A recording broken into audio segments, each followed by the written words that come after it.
So in your past, we start off with the Magician. This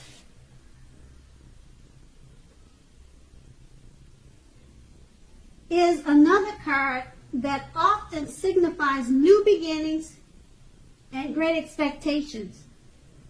This card reminds us that we have the power to make a difference in our lives and in the greater world if we simply make a point to try.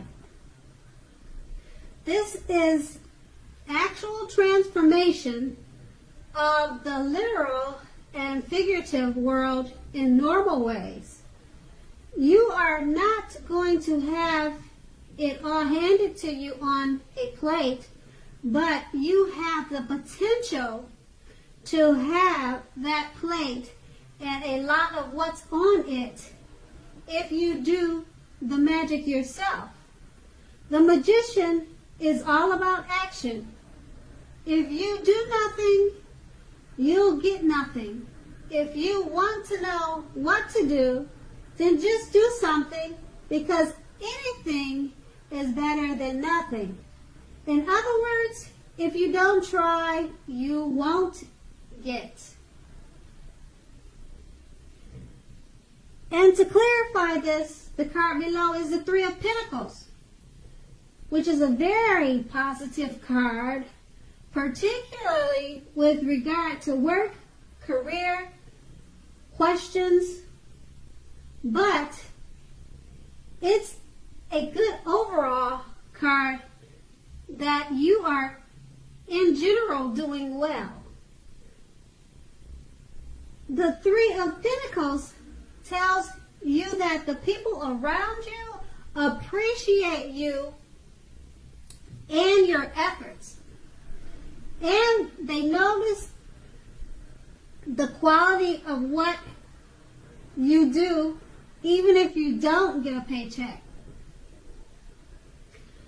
The Three tells you to keep doing what you're doing as you are on the right track.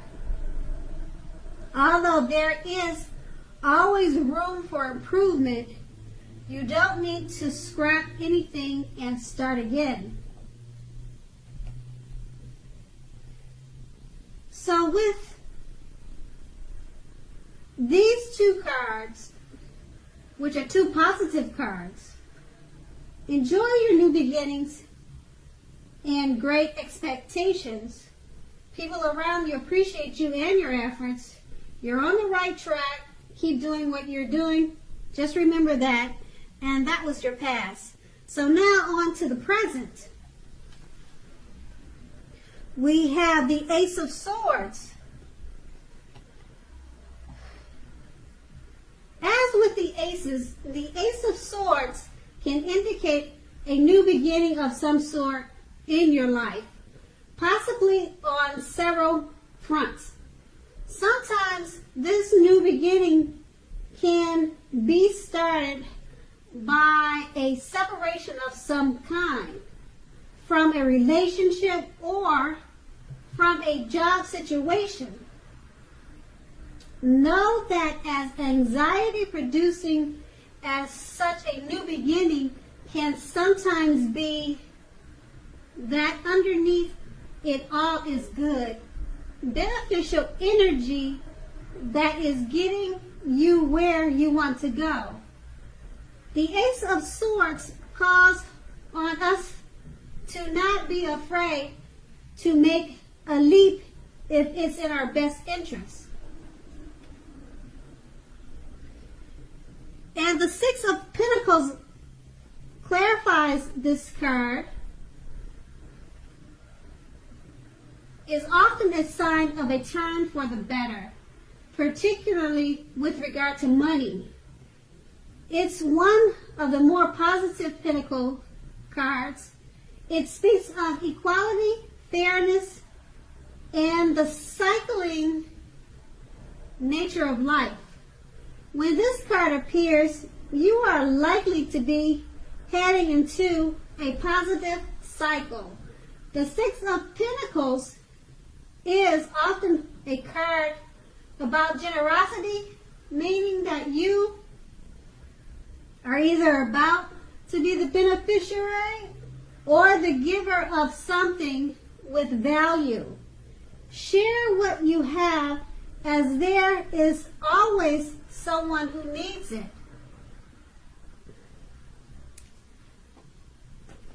So with the two of these cards, you should be experiencing several new beginnings, particularly in regards to money taking a positive turn. And that was your present. So let's go on to the challenge. Okay, your challenge starts with the Five of Swords. You're likely to find yourself with some mixed feelings about life in general and about a few people in particular.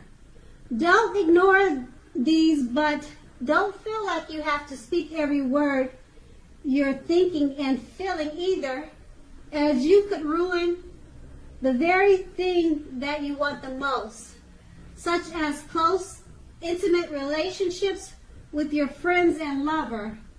Think several times before you really let someone have it, even if they deserve it. Pick your battles. And that card is clarified by the Judgment.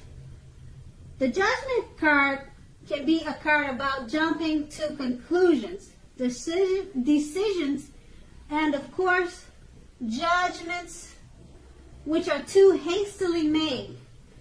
If you are prone to such things, this is a clear signal to slow down and give things more thought and to give people more chances. This can also be a time of fundamental spiritual awakening. So with these two cards, make sure to think several times before you speak your mind or let someone have it, because you may be jumping to conclusions. Your judgments may be too hastily made. And that was your challenge. And let's go on to the outcome, which starts with the Six of Swords. This is a great time for travel of any sort. It also can indicate movement, a change in where you are inwardly. Usually, this is a change for the better, whether the context is internal or external. Think about where you want to be. It's clarified by the Knight of Swords, which actually brings a fairly upbeat and cheerful energy. The Knights often mean that someone or something desirable is about to seek you out. The Knight of Swords also points to your physical, emotional, and spiritual energy being at a peak. If you are waiting for news from someone or something, you are likely to like what you hear. The Knight of Swords can point to lots of activity, travel, being out and about, getting things accomplished. You are likely to feel like waiting for anything to come to you. You're unlikely to feel that way, which is a good thing. So go after your heart's desire. And that was your outcome. Okay, Capricorns, thank you so much for listening. I hope it's a great month for you. And I hope you have a great day.